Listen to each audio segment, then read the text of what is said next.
Vishnu Pad Pranam Sapariraja Kacharya Satastashavesi Bhakti Vedanta Swami Shri Prabhupada Ki Ananta Koti Vaishnava Vrinda Ki Grantara Srimad Bhagavatam Ki Jai Gaur Premanande. All glories to the assembled devotees, all glories to the assembled devotees, all glories to the assembled devotees, all glories to Shishi Guru and Gauranga, all glories to Srila Prabhupada. Om Vishnu Padaya Krishna Prastapituri Srimati Bhakti So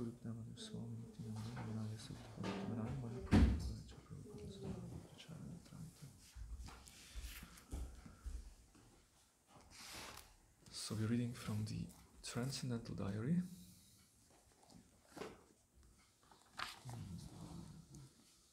This is the chapter of Sri Vrindavan Dham.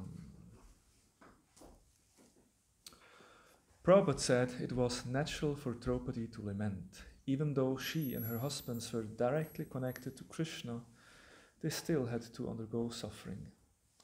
Not that because one is Krishna conscious there will be no material suffering. Actually, those who are Krishna conscious, they have no material suffering. Although it appears that they are suffering, they are not suffering. They can accept any so-called suffering and accept it as mercy of Krishna. Tate nukampam shushamikshemano bunjana evatma kritam vipakam. And he rather thinks, Krishna, that I had to suffer many more times, but you have minimized it, giving me little suffering. So it is your mercy. And if anyone lives on that attitude, everything taken as Krishna's mercy, then he is guaranteed to go back home, back to Godhead. Mukti pade sadhaya bhak. Daya bhak means he's going back to home, back to Godhead. Is actually like the inheritance of a property by the son. We should learn from the Pandavas and that Krishna was always present with them. Still, they had to suffer so much material tribulations. They were never unhappy, neither they request Krishna that, my dear friend Krishna, you were always with us, still we had to suffer. Never express that. That is pure devotion. Never try to take benefit from Krishna, simply try to give benefit to Krishna. This is pure devotion. To further illustrate his point, he said, perhaps you know that once upon a time Rupa Goswami desired that if I would get some nice foodstuff, I would have invited Sanatana Goswami and cook some nice food. He desired like that. They were living in Vrindavan, here and there, under the shade of a tree. They had no stock, nothing. So one very beautiful girl came and offered rice, dal, ghee. She said, Baba, we have got some festival. In this country, they address saintly person as Baba. So she offered so many things, and he immediately invited Sanatana Goswami. They were living separately. And Rupa Goswami was very good cook also. So he prepared very nice preparation and offered to Sanatana Goswami prasadam. So Sanatana Goswami astonishingly inquired that, where you got all these nice things in this forest? So he told the whole story, that in the morning I desired, and in just a few hours' little time, one very beautiful girl came and offered these ingredients. So after hearing the description of the beautiful girl, Sanatana Goswami could understand that she was Radharani. So immediately he chastised Rupa Goswami that you have taken service from Radharani. This is not good. We are trying to give service to Radharani and you have taken service from Radharani. So this is Vaishnava consideration. They are firmly determined not to bother Krishna with anything, simply to serve him. Anyukulyena Krishna Sharanam. Similarly, Krishna also finds opportunity when to serve his devotee. This is the reciprocation. The devotee wants to serve Krishna without any return. And Krishna also wants to serve devotee whenever there is opportunity. This is the transcendent transaction of love, not to take anything in return. Yet although the Pandavas were such brilliant examples of surrender to Krishna, Prabhupada went on to tell us that here in Vrindavan there were devotees whose devotion went even beyond theirs. The topmost surrendered devotees are the gopis. There is no more higher exalted devotees than the gopis. Therefore, Chaitanya Mahaprabhu recommended that the gopis Ramya, Kachit, Upashana, Vrajavadu, Vargena, Ya, Kalpitaha. There is no better type of worshipping Krishna than the method by which the gopis worshipped Krishna. The love was so intense that they did not care for any family, any honor, or any prestige, nothing. That is the highest, topmost loving stage of Krishna. And Krishna also loved the gopis, so much so that Krishna asked them that you cannot expect any return from me for your ecstatic love. I cannot give you it is beyond my power. So they purchased Krishna, and the topmost gopis are Radharani. So we should not consider these gopis' dealings with Krishna as ordinary dealings. Srila Prabhupada ki jai. Okay, very beautiful. These were some teachings Srila Prabhupada gave to the devotees in Shri Vrindavan Dham, and Prabhupada quotes here Tatenu Kampam Susamikshamano, which of course is this prayer by Lord Prema, where he says that when there is suffering, a devotee has the mentality to just simply tolerate. Can we open the windows a bit? And tolerate in a way that the devotee just thinks, actually I would have deserved much more misery, but by Krishna's mercy, Krishna reduced it. Probably gives the example.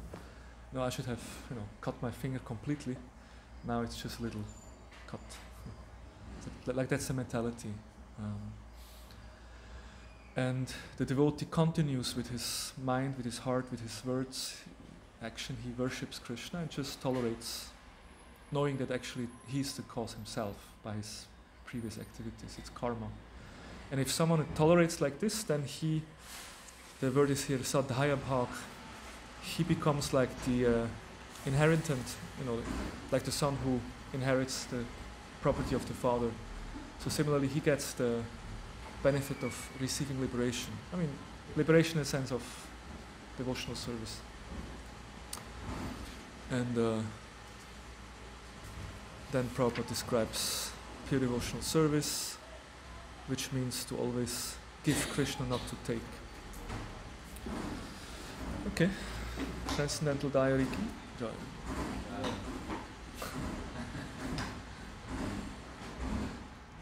That's the material world. We want fresh air, but we get noise.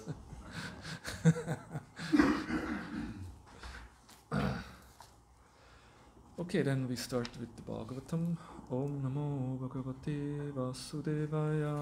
Om Namo Bhagavate Vasudevaya. Om Namo Bhagavate Vasudevaya. Om Namo Bhagavate Vasudevaya. Om Namo Bhagavate Vasudevaya. Om Namo Bhagavate Vasudevaya. So we're reading from Srimad Bhagavatam, Canto 6, Chapter 14, entitled King Chitraketu's Lamentation, and we read text 13 up to text 17, and we have a purport. So let's see.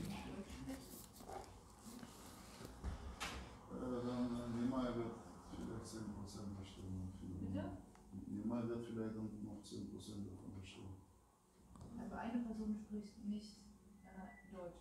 Und deswegen macht es auch. Alle anderen verstehen es.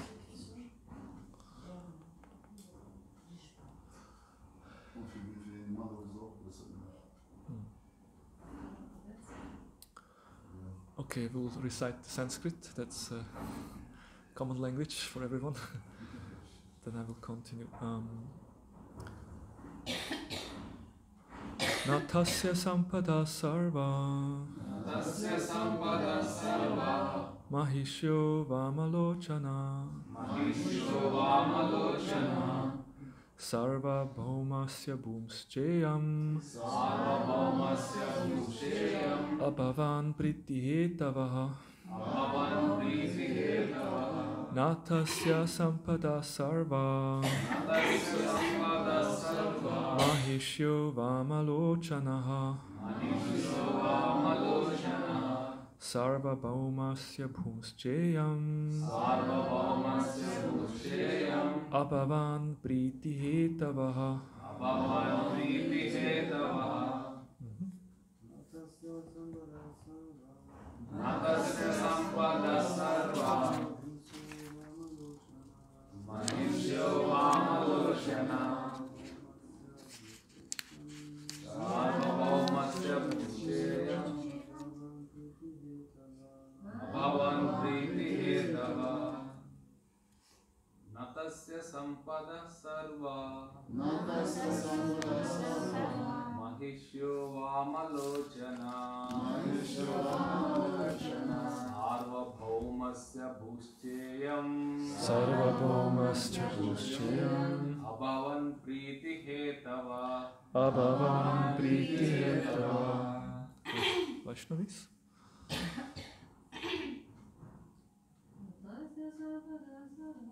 Natasya Sampada Sarva Mahishyo Vamalochana Sarvabhaumasya Bhushchayam Abhavan Priti Hetava Natasya Sampada Sarva Natasya Sampada Sarva Mahishyo Vamalochana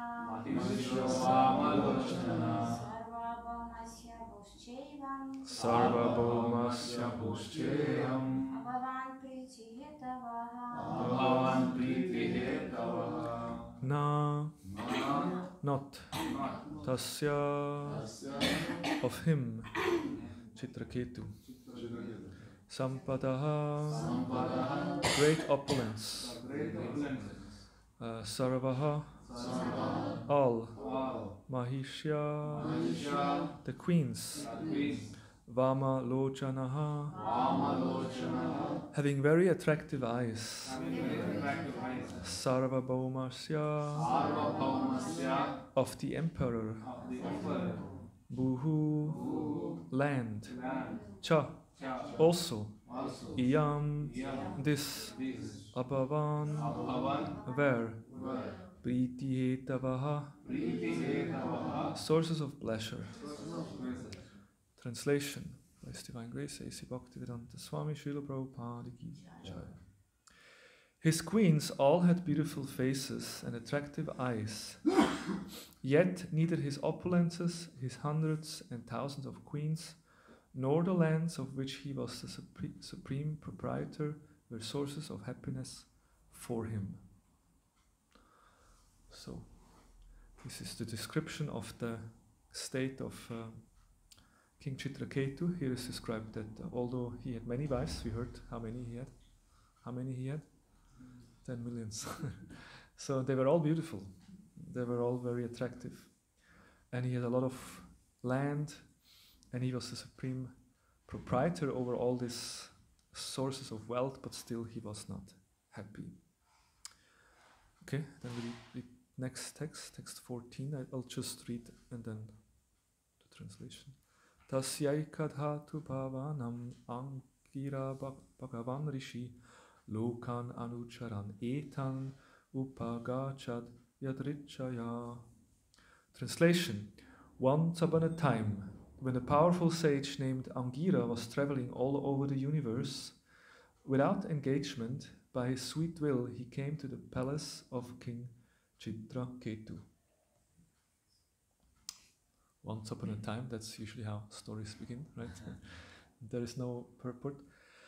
But it's interesting that the powerful sage Angira Muni, he was traveling, it says here, without engagement. It's not that he had a specific agenda, like, okay, today I have to do this, tomorrow I have that, and then I have a meeting here and a Zoom call there. Like, no, he's without engagement, just, I understand it without engagement in a sense that he completely, according to the will of the Lord, just inspired by the super soul, he goes here and there, like a perfect instrument in the hands of the Lord, and Paramatma is guiding him, and he brings him there where he needs to be.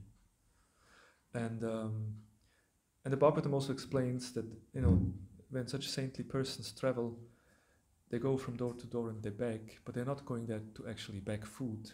Yes, they also do that, but actually this is just ein Vorwand. This is just so that they get a chance to actually meet people, or that people get a chance to meet them.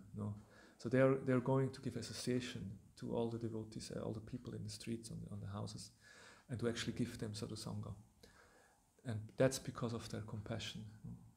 These great personalities, they feel, they themselves actually are completely happy. They don't have any, they're just completely satisfied in their Krishna consciousness. but out of compassion they are wandering here and there. They travel all over the universe, I mean in the case of Angira Muni, and to help conditioned souls. Okay, text 15.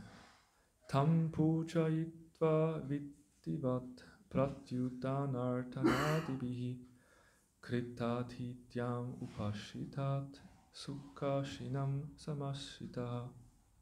Chitraketu immediately stood up from his throne and offered him worship. He offered drinking water, eatables, and in this way performed his duty as a host to a great guest. When Rishi was seated very comfortably, the king, restraining his mind and senses, sat on the ground at the side of the Rishi's feet. So beautiful description of how Chitraketu very nicely received the sage, and of course that's the etiquette. Actually, Vedic culture is quite amazing when it comes to hospitality. There is this Atiti Deho Bhavan, which means any guest should be treated as God. And it says, in the Mahabharata it says, according to Vedic etiquette, even if your enemy visits your house, like the person you really hate, the person you really don't want to see, but if that person comes, you treat him in such a way that the person forgets that you're enemies. That's the hospitality that in Vedic culture is there. And I'm sure some of you must be in India. I have made experience. For a couple of years I took devotees from Switzerland, also from Germany, to India. We did Tirtha Yatra, traveling to different holy places. And sometimes we were invited as a group at some Indian families, and then they would receive us, and then like in an amazing way. Like I remember once they served we had a little program, and then they served a huge feast, very opulent prasadam, and at the end they distributed envelopes, and I thought, oh, okay, this is meant that we can give some donation or something? But then I opened the envelope, and there was Lakshmi inside. And it was not less. It was, I don't know, 100 rupees to 500 rupees. Something was quite a good amount for India. And we were like more than 10 people or so. So I was quite impressed, like here we come, the white elephants from the West, so much money in our pockets. But then these Indians, like simple family, they receive us as sadhus, and they even give donation to every one of us. So quite amazing. So of course Chitraketu as the king, although he is the supreme emperor and everyone bows down to him, but here when a sadhu comes, he bows down to that sadhu. And that's also quite amazing in Vedic culture, how although the king is so powerful and is considered to be the representative of the Lord in this world, but still if a brahmana comes, then that brahmana gets all respect from that king. That shows the position of a brahmana. Maybe we can try it again with the window and then get some fresh air. Okay. Text 16. Maharishistam upashinam prashrayavanatam kshitau pratipuja maharaja samabhashya dim apravit. O King Parikshit, when Chitraketu bent low in humility, was seated at the lotus feet of the great sage, the sage congratulated him for his humility and his hospitality. The sage addressed him in the following words. Now comes text 17, where we also have a purport. Angira uvacha apite namya namayam swasti prakritinam tatatmana yatha prakriti bir gupta puman raja chasaptabihi. Translation. The great sage Angira said, "My dear king, I hope that your body and mind and your royal associates and paraphernalia are well. When the 7 properties of material nature, which is the total material energy, the ego, and the 5 objects of sense gratification, are in proper order, The living entity within the material element is happy. Without these 7 elements, one cannot exist. Similarly, a king is always protected by 7 elements. His instructor, the Swami or Guru, his minister, his kingdom, his fort, his treasury, his royal order, and his friends. Purport. As it is quoted by Sridhar Swami in his Bhagavatam commentary, Swamyam amatyo janapadha durga dravina sanchaya dhandu mitram chatasyaitha sapta prakritayo mataha. A king is not alone. He first has his spiritual master, the supreme guide, then comes his ministers, his kingdom, his fortifications, his treasury, his system of law and order, and his friends or allies. If these 7 are properly maintained, the king is happy. Similarly, as explained in Bhagavad Gita, Dehinosmin yatha dehe, the living entity's soul is within the material covering of the Mahatattva, ego, and Pancha Tanmatra, the 5 objects of sense gratification. When these 7 are in proper order, the living entity is in a mood of pleasure.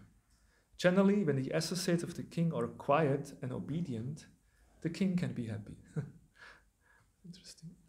Therefore, the great sage Angira Rishi inquired about the king's personal health and the good fortune of his 7 associates. When we inquire from a friend whether everything is well, we are concerned not only with his personal self, but also with his family, his source of income, and his assistants and servants. All of them must be well, and then a person can be happy. Om Jnanatimirandasya Gnanjana Shalakaya Chakshuram Militam Yena Tasmai Shri Gurave Namaha Shri Chaitanya Namo Bistam Stapitam Yena Bhutale Swayam Rupa Kadamayam Tadati Swapadantikam Vanchakalpatarubhyascha Kripa Sindhubhya Evacha Paditanam Pavanebhyo Vaishnavebhyo Namo Namaha Namam Vishnu Padaya Krishna Prestaya Bhutale Srimate Bhaktivedanta Swami Niti Namine Namaste Saraswati Deve Gauravani Pracharine Nirvishesha Shunyavadi Pashyatanti Satanine Jaya Sri Krishna Chaitanya Prabhu Nityananda Shri Advaita Gadadhara Shri Vasadi Gaura Bhaktavrinda Hare Krishna Krishna Krishna Hare Hare Hare Rama Rama Rama Hare Hare Hare Krishna. So we have here is a description about how the sage Angira Muni asks the king Chitraketu whether he's happy. We are often also, we see each other. So, wie geht's? How are you doing? And of course, sometimes it can be quite a superficial question. And he says, yes, okay. It's just kind of a way to greet. I've seen in America, this is kind of crazy. Everyone is like, you go somewhere, you want to buy something. Hey, how are you? It's like, I just want to buy something. That's kind of, it has become such a superficial kind of. So, actually it says in the Ramayana, as spiritualists, another way to greet or ask is not how are you, but how is your endeavor to overcome the cycle of birth and death? That's an interesting way to ask, no?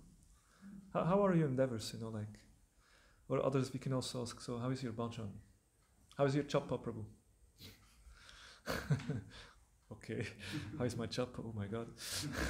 I think this morning I didn't get enough oxygen air, so it was a little hard to focus. No, but it's good sometimes to ask, how is your bhajan? Prabhu, how you're doing spiritually? Do you feel nourished? So, but here the sage Angira is asking, because Angira Muni can understand the king is very much absorbed in material life. He's not on that level to ask about his spiritual concerns. So he's asked, how are you doing? He can see that he's suffering.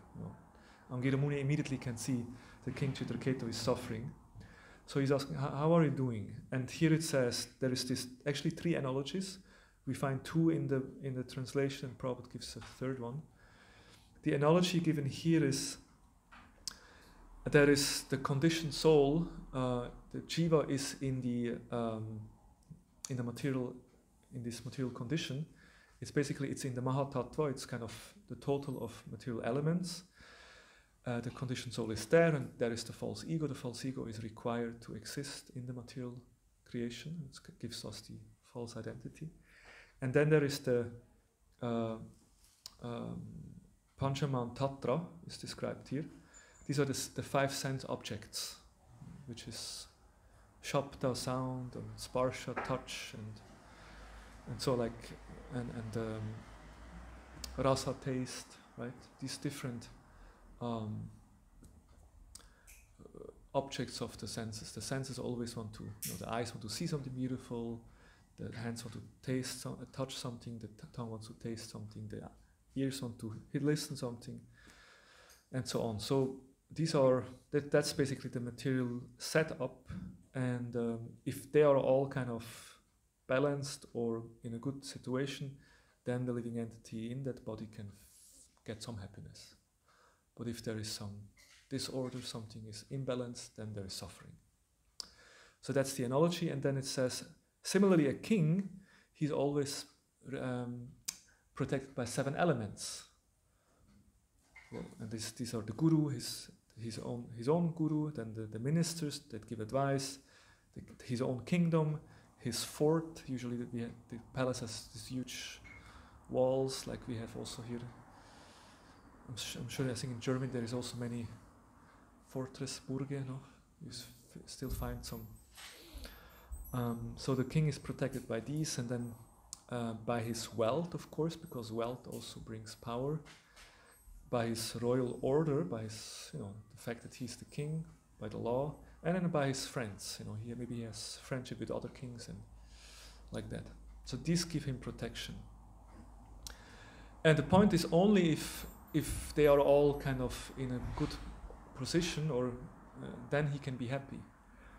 And Prabhupada gives the example, and Prabhupada says, usually if the associates of the king are quiet and obedient, he can be happy. If they don't say anything and they follow what he says, then he can be happy. And in some way that's also the position of any leader, like a temple president.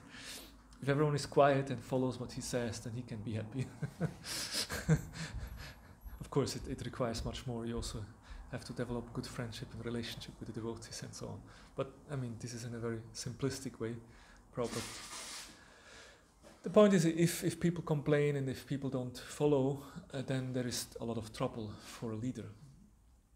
But, of course, that's usually always happening. There's always some people who don't follow, some people who are not. And then this is just how it is in the material world. And Prabhupada gives the third example that if we find a friend, we usually ask, how are you doing? How is your wife? How are your kids? And then they tell, yeah, my kids are doing well, now they're studying in university, and my daughter got married.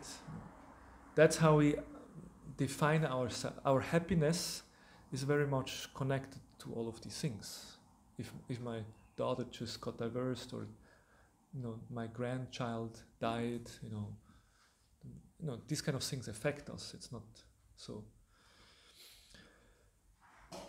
So yeah, that's the topic of the shloka. So let's talk about happiness in this world.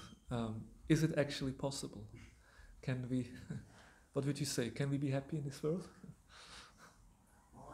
Partial. Yeah, I guess there is different perspective we can look at it. And in some way, this is quite a basic discussion, but that's the topic, it's happiness. But there's, I guess, different ways we could look at this. So in some ways, there is some happiness in this world, especially if we are situated in goodness. If we are kind of in goodness, then there is happiness.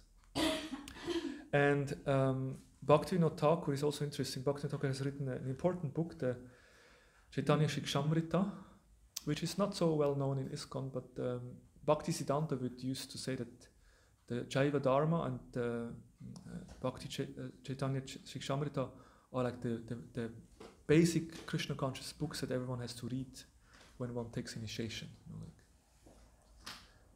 I don't know, Prabhupada gave different priorities, and maybe Prabhupada would have given us the books also if he would have been longer with us, most probably. But Bhaktisiddhanta gave a lot of emphasis on these two books, both written by Bhaktivinoda Thakur. And Chaitanya Shikshamrita gives different teachings on different aspects. And there he says that one can only practice Krishna consciousness properly if one is mentally and physically happy. Otherwise, you can't practice Krishna consciousness. If you're like physically completely sick in a very bad condition, it will become very hard to actually happily practice Krishna consciousness, because you run from one operation, one doctor to the next, and you're very much in anxiety about your health. And if you're mentally disturbed, it becomes even more difficult. And sometimes we have people come to our temples who have some mental disorders, people who are really mentally sick, and then they think, I'm just chanting Hare Krishna, everything will be okay. But actually then they need a psychiatrist or someone, they need some professional help actually. So in this way we can see that there needs to be some basis, some good basis in order to practice Krishna consciousness. And based on this statement by Bhaktivinoda Thakur, I believe it's based on this statement that Sachinanda Maharaj developed this concept of the tree of life. I'm sure you have heard about this, right? Tree of life. It's a nice analogy also. That a tree has a root, has a trunk, and has branches and fruits, right? These are the three main elements of a tree. There's deep roots, there is a strong trunk, and then there is the branches with the leaves and the fruits. And the root represents our spiritual nourishment, our spiritual life. But we need to have deep roots spiritually, and from there we get nourished. And the trunk stands for a supportive lifestyle for our physical and emotional mental well-being. It's a strong basis. So we need to, as we mentioned before, we have to be healthy mentally, physically. And then, very interesting, the crown or the branches, that represents our contribution to the welfare of others. This is like the social well-being. Because we are not isolated, we are not just living alone, but we're living in society, we're living with other people, and every individual has a duty to contribute something according to and that comes back to yesterday's class. Rajendra Kumar Prabhu spoke about being engaged in one's swadharma, that one should be engaged in one's swadharma. And if one is doing so, because Krishna has given us some talents, some abilities, and then if we engage these abilities in Krishna's service for the well-being of others, then we contribute. And these three make us happy. If we are spiritually connected, materially balanced, and then we also can give something to others by giving, then we become happy. It's a very simple, you can easily remember this: root, trunk, crown. And so if these three are there, then they can be happy in this world. So there is some personal questions, like a checklist. It's quite nice. Maybe if you're interested, I can share it maybe with Rishi, with Nilamadava Prabhu here, and then can share it with the devotees of those who are interested. These are like a checklist with some questions we can ask ourselves. So starting with the root. So we can ask from, like in the evening or so, or from time to time, we could read through these questions and just check where we stand. So here is, do I feel spiritually nourished and connected? Nice question. No? Do I feel spiritually connected and nourished? Sometimes, but not always. But actually, ideally, we should every day feel a deep spiritual connection. And we live our lives, and the days pass by, and we don't feel a deep spiritual connection. Something is wrong.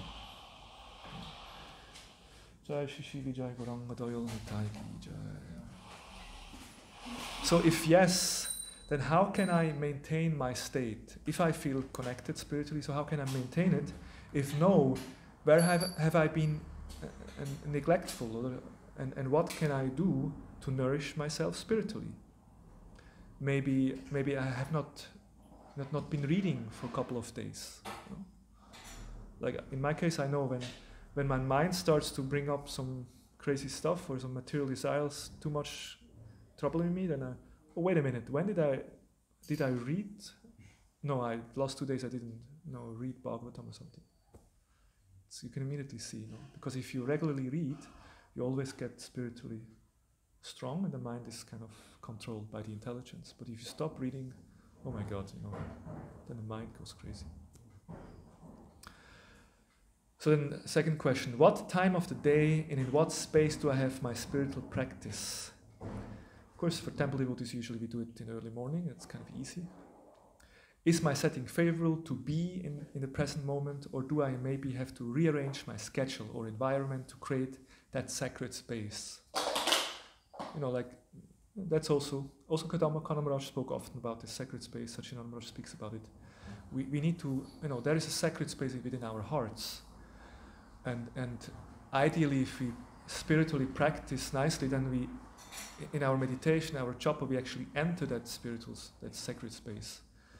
And of course, also in the external, we can create some space where we feel, here I can really absorb. And then third question, how often do I read spiritual text or hear lectures about self-development, about spiritual life? Do I further reflect on what I have heard and read? And not to forget, do I apply what I have read and heard? Good question also. Could you repeat the last question? Yeah, do you also reflect? Do I apply what I have read and heard? No. So first is, do I read? Do I reflect what I read? And do I apply what I read? These are 3 steps. Because if I don't do that, then how is my spiritual life progressing? So these are some questions about spiritual nourishment. And I think it's very healthy to sometimes ask ourselves. And then we can make adjustment. And in some way, this is our responsibility. Okay, if you're married, maybe you have a partner, you can get help, you can ask yourself. Even if you're not married, you can actually get a partner, you can get a sadhana accountability partner. I recently started, just a couple of weeks ago, I told to Damodar Prasad, let's be accountability partners. That means at the end of the week, Sunday evening, I send you a WhatsApp message giving you a report about my reading and japa sadhana. This week my chanting was kind of okay, could be better, but on that Tuesday morning it was really good. And my reading, I got my quota, because my quota is 7 hours a week. Now sometimes devotees have 1 hour reading a day, but sometimes, then there's a Ratha Yatra festival, you don't get time to read, and you kind of fall out of your schedule, of your practice. But you can make a quota of weekly. Let me make sure that per week I read 7 hours. And then I try to read every day an hour. But then sometimes I read only half an hour, and then the next day I read a bit more. So then I report to Damodar Prasad, okay, this week I've read 7 hours, I've made it. Or this week I only read 5 hours. And he sends me a message back, yes, I have. So in this way we check. And it's interesting, because of you doing this, I don't want to look, like stupid and not fulfill my. Okay, let me read more so I can send Damodar Prasad a good message.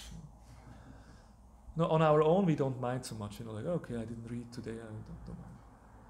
No, although Krishna resides in the heart, Guru is also there. They know what we're doing, but we don't mind so much. But if we have to tell someone outside, then we all of a sudden become very, oh my God, yeah.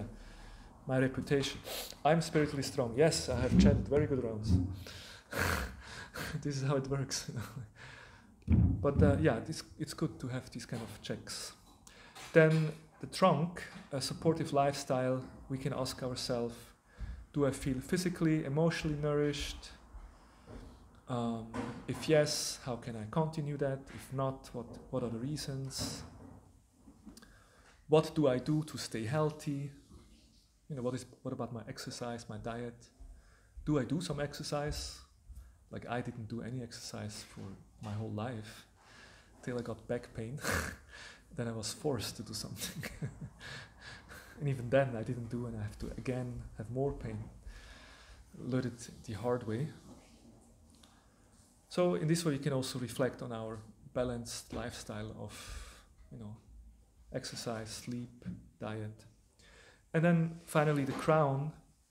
Am I thinking and acting for the welfare of others? Or has my world shrunken so that I, me and mine is left? It's a very good question. Has my universe shrunken? Am I all the time concerned about my own things? Or do I sometimes think about others? That devotee didn't look so happy. What can I do to help him? Or today I have to call this devotee, I have to do something to help him. Do I sometimes have this kind of thoughts, or is it just about me? So in which way do I feel that I inspire others? How would I like to further develop these areas? Are my current engagements suited to my skill set? In what way could I contribute further with the skills I have? The skills I have, do I actually use them properly, and are other devotees inspired by that, what I do, or do I just, and everyone is disappointed with me, or are the devotees happy? So these kind of questions can be there. So that's an interesting way to look at it. So the question, can we be happy in this world? Yes, we can be happy if we try to live in goodness and have a balanced life. That's one way to look at it, okay? But from another perspective, maybe from a more absolute, transcendental perspective, can we be happy in this material world? Yes, we can. Yes, we can? This is the third step.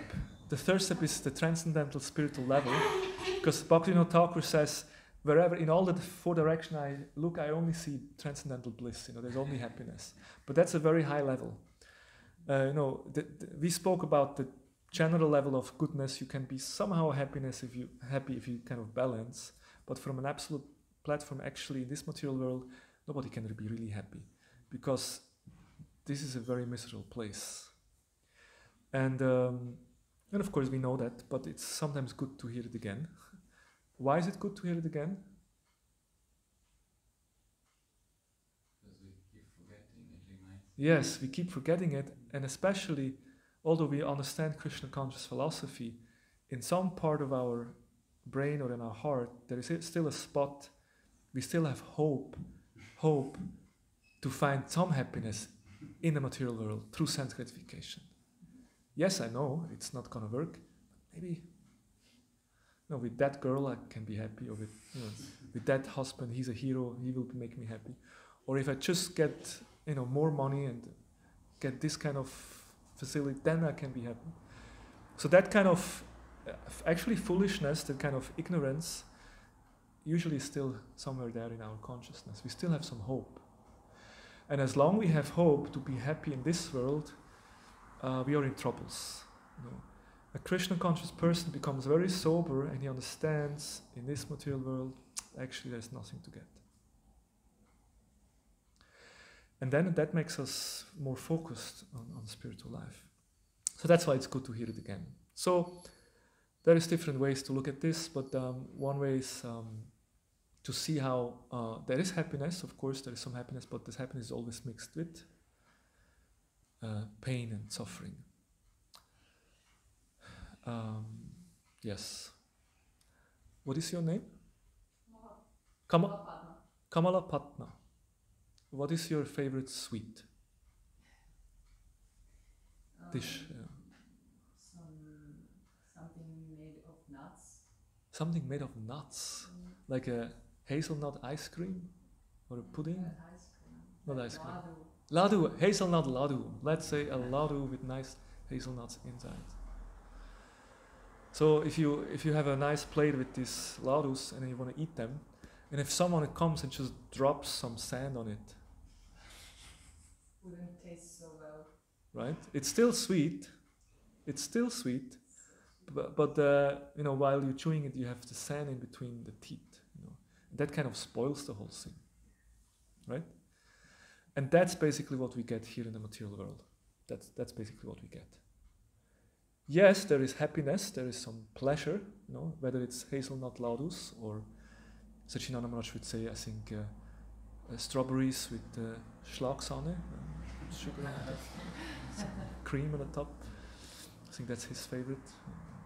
I like, I mean, these kind of porridges that you have here in the breakfast is really good, you know, like yesterday, it was so good, you know, like. But yeah, if someone puts some sand in it, you know, it really gets spoiled. So that's how it happened in this world, you know, like we try to find some happiness, and there is happiness, but then what comes, there is Adidevika, Adibodhika, Adiatmika, there's different kind of pain and difficulties, you know, suffering that comes from the Deva, from the external higher natural powers. It's too hot, it's too cold, there's an earthquake, pandemic comes, or whatever.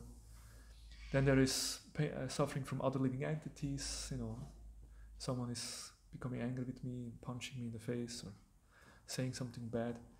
And then that suffering comes from my own mind, from my own self, from my mind, from my body. And there's constant, so many problems.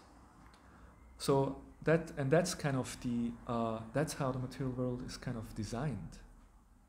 Once I gave there was a public program, I gave a talk about the nature of this world, and at the end of the program someone said, like a newcomer, she was new, she said, yeah, and she pointed to the samosas, your food is really good, but your philosophy is horrible. It's so pessimistic, you know, it's so pessimistic. I was like, oh my God, did I say something wrong? You know, for people, you know, but that's even Buddha, you know, Buddhism is very popular, right? People are really into Buddhism, like many people. But, you know, actually, if you look closer to Buddha's philosophy, it's very pessimistic. You know, the first truth of the Buddha is life is suffering. That's straightforward. And Sri Krishna says the same thing in Bhagavad Gita, no? It's kind of dukkhalayam ashashvatam. This world is temporary and it's full of misery. And you know, like sometimes when you buy a T-shirt, there is this little etiquette where it says made in Bangladesh, 100% cotton, right? It like, why is it there? It gives you some information about the nature of this product, you know, where it comes from, what it's made from. So basically, Krishna puts a label on this material world, and there it doesn't say cotton 100%, but it says to kalayam ashashvatam. That's the label that Krishna puts on this world. This world is temporary and full of suffering. That's how Krishna labels this world. It's kind of, wait a minute, you know, this is we got some problem here. We are living in a world which is temporary and which always brings some miseries. Recently I found an interesting also analysis of there's the Sapta Dosha, the 7 defects of material pleasure. Are you interested in hearing them? Yes. We are really going into negative now, via negative analyzing. But it's helpful. This is actually from Vedanta Deshikan, which is a saint from the Sri Sampradaya. And he kind of analyzed this. It's interesting. It's certainly in line with our understanding. So first thing, the first defect of material pleasure, yes, there is some pleasure, but there is defects. The first one is alpa. What is alpa? Alpa means it's little. Their end and results are trivial. Like, you can get some happiness, but actually the happiness is very little. Then the second is astira. They are transient and impermanent. Happiness it's just not lasting. Then asukara, not easily obtained. They require much effort and are time consuming. To get material sense gratification and happiness, you really have to endeavor a lot to get only a little, which doesn't even last for long. Then, ultimately ending in grief and disappointment. Even if you get it, then the end result will be, you will be disappointed. Then, it also will be accompanied by disappointments and supported only by struggle. And then the sixth one I find is the most important, anuchitam, which means it's incompatible with our essential being. Incompatible with the essential being. Essential being, we are spiritual soul. And the kind of pleasures we find in the material world, it's material. Prabhupada gave the example of the fish. You take out a fish of the water, fish can never be happy. You can put in a Coca-Cola or, whatever you offer the fish will not be happy. The fish needs to go back to his elements. So whatever happiness you can experience in this world, it's incompatible with our essential being. As a soul, we're looking for spiritual pleasure, not material. And 7, abhimana mula, they're based upon a false sense of the self and lead to further delusive sense of identity. They are based on misidentification. I am the body. And Prabhupada explains beautifully that actually the original love of Krishna, when a soul comes in contact with matter, just as milk turns into yogurt by contact of tamarind or something acid, so similarly the original love turns into lust when in contact with matter. So, and then, the soul comes into this body, and then because the wrong identification through the body, I think, I have to get pleasure through the body. That's how you do it. But actually, that's not right, because we are not the body, we are spiritual soul. So therefore, Krishna says, Yehi samsparshacha bhukha dukkha yanaya evite adyantavanta kaunteo nateshu ramate buddha. Buddha. Who is the Buddha? The wise. What is the wise doing? Nateshu ramate. He doesn't take pleasure in what? Samsparshacha bhukha. The saintly person, the wise, is not taking pleasure from that kind of happiness which comes from the sense perception. But that's exactly what we try to do, no? We try to see something nice, we try to touch something soft, we try to hear something nice. So we always think we get happiness through the sense objects. But Krishna says, bad news, that's not how it goes, that's not how it works. The Buddha, the intelligent person, is not interested in these kind of pleasures. And why not? Dukkha yonaya evate. Actually, they are the source of misery. It looks like happiness, but at the end, it's actually misery. Why? Adyantavanta, because they have a beginning and an end. It is very temporary. You may have some happiness now, but it will be over in a minute, and then again you will suffer. So therefore, one who is wise should not be so absorbed in this kind of happiness. And what is the solution? We should find happiness within. We should find happiness in the spiritual.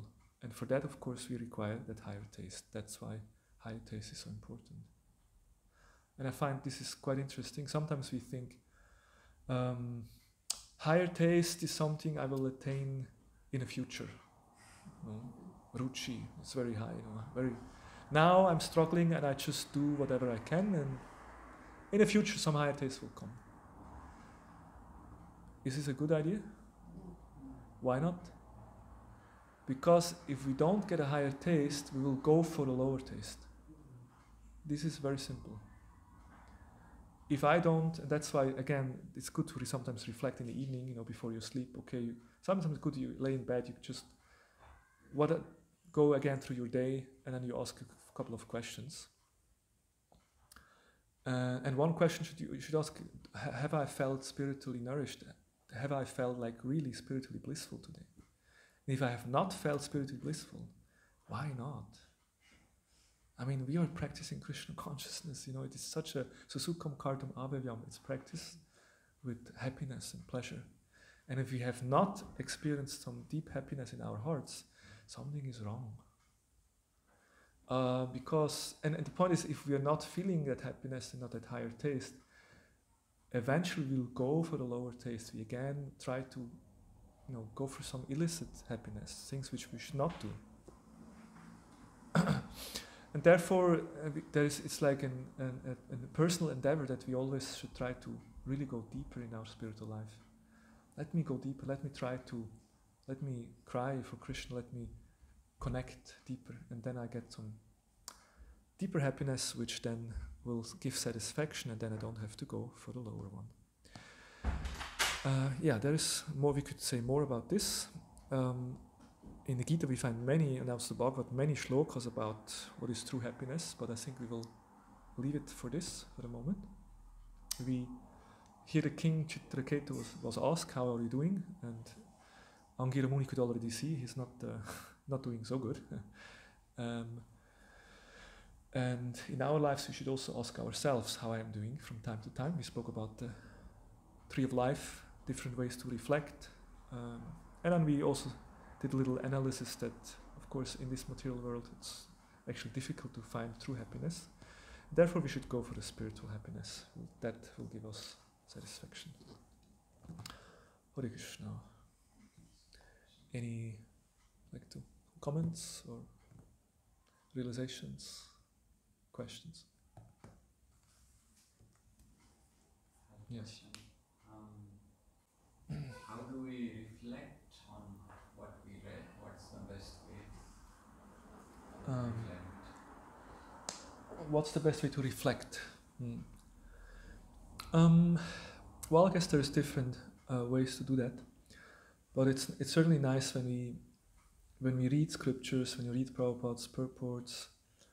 It's always good to not just to read for the sake of reading and then I did my half an hour today, but to whenever you read something where you feel, wow, wait a minute, this is an amazing statement, that you wait for a moment and then maybe write down some questions or some reflections. And of course then you can also during the day, that's also the idea of Bhagavatam class. When we have Bhagavatam class, it's not that we just listen and then go out here and Sharira Vidyacha, let's take breakfast. But the idea would be to the rest of the day, let me think about it.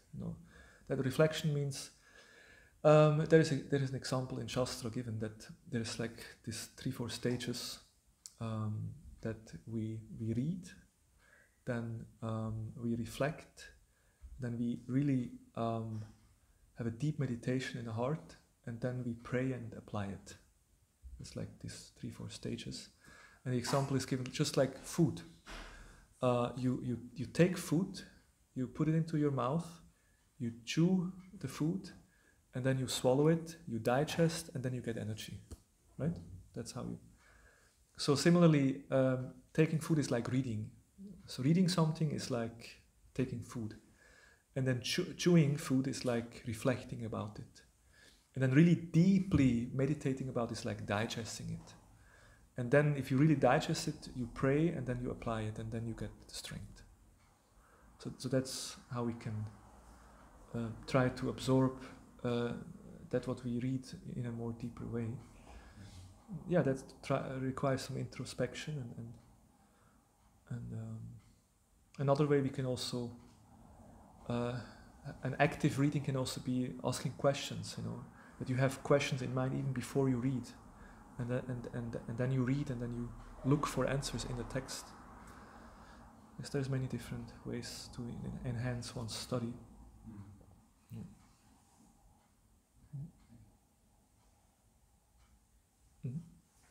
Thank you very much for a very practical lecture.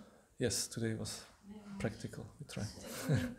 I didn't want to ask, but according to Prabhu's question, so is it somehow it has to do with the difference between reflection and projection? Reflection and? Projection. Projection? Projection. Projection. What is projection? Projection, it is just like, have a projector in the hall. Projecting something on the screen. Yes, and so you just gave the difference What is your Yes. yeah, what is your It is question? It is, my question is that is to reflect. Yeah, reflect is more something internal, like Yes, internal. yeah. That's why I ask. Yeah. That is to find the difference between reflection and projection, because we hear sometimes, I don't know, yes, we have this die Schönheit des Ich Selbst im Buch. There are two blonde persons on the cover. The people ask in the street, that is Buddhismus? No. It's you and you. Yeah. Well, through you and not and false you. That's what I mean. Okay, yeah, that's an interesting, of course, that's an interesting topic in itself. Schönheit des Selbst, we have this, Krishna sees his own reflection and he's fascinated by his own beauty. Of course, it's a very deep, esoteric thing. But then also, yeah, as on the street, we can explain it more on the, as you nicely said, like the true self and the false self.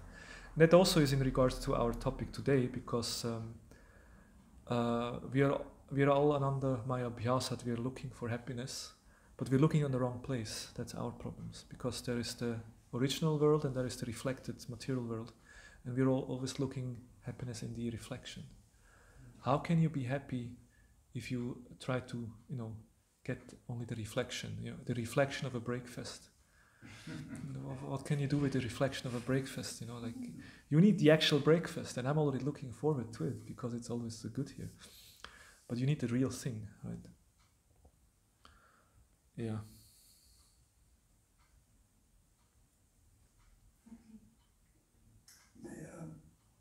We have to, have the higher taste, for the spirituality. But of course, I'm not on that high level, so of course I have a higher taste in spirituality than a few years ago. Yes. But I need every day a little bit prajalpa. I need a little bit because otherwise I'm not happy. Because I know I'm not this body, but I am. I'm God in this body, so I need sometimes, just foolishness. Okay, a little bit prajalpa.